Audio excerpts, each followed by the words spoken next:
So I'm Bo Bardos, and I'm the company manager. And I'm Rick Knowles, and I dramaturge occasionally for the company.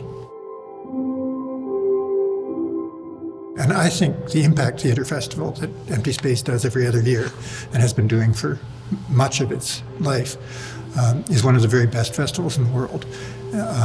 Doesn't use the standard formulas, just brings exciting intercultural, largely physical work from all over the world, from places where, so in Kitchener we get to see theatre that you can't see in Toronto, you can't see in New York. It's astonishing what they've done.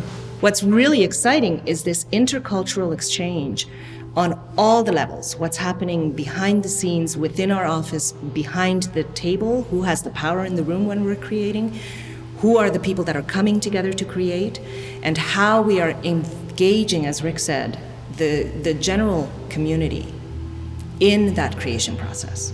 One of the themes was getting comfortable with being uncomfortable.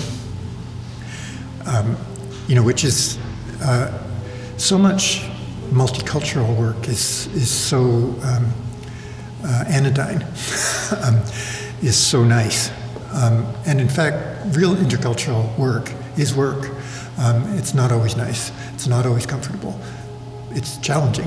And as Bo says, Pam's willing to take that on, Majdi's been willing to take that on, and we've all become, I wouldn't say really comfortable with being uncomfortable, but we've all become more than willing to take on the challenges that we have come to understand are necessary to do this kind of work.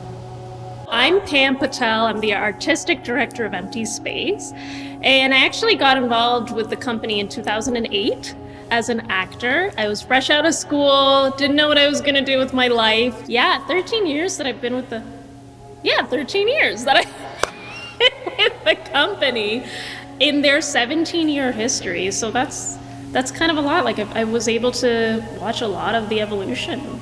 We just did our Impact 21 festival, and it feels like we did it against all odds, but we always do it against all odds.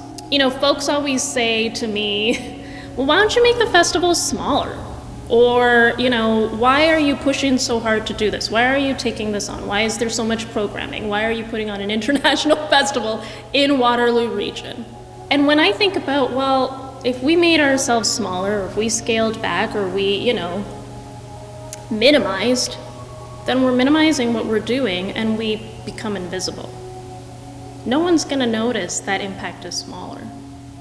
We push and do it because we have to. That's our form of resistance, throwing up those tents and bringing in this theater and creating life-changing experiences for these local artists who are connecting with national and international artists. That's our way of actually causing a cultural shift, and eventually we're gonna, increase in our masses, and we'll actually be able to shift a system. But there's no way we can do that if we look at our resources and say we don't have as much as Luminato, so let's do less. We have to operate from a place of abundance. That's the only reason that we're here and we're able to do what we do now and have these 7 streams of activity and sustain 6 staff, actually, is because we operate from a place of abundance. And I think that part of that is we play a really important role here in Waterloo Region, where we're really trying to fill those gaps in that sort of talent pipeline. Like folks come out of school and there's not really anywhere for them to go. There's nowhere for them to get training or mentorship, and then there's nowhere for them to get the professional experience. So that's what we're trying to be. We're trying to be that stepping stone. And we've succeeded, but the place that we're at right now is that a lot of artists go through us and then they leave. So now we're trying to fill that next gap where we give a reason for people to stay and call this place home.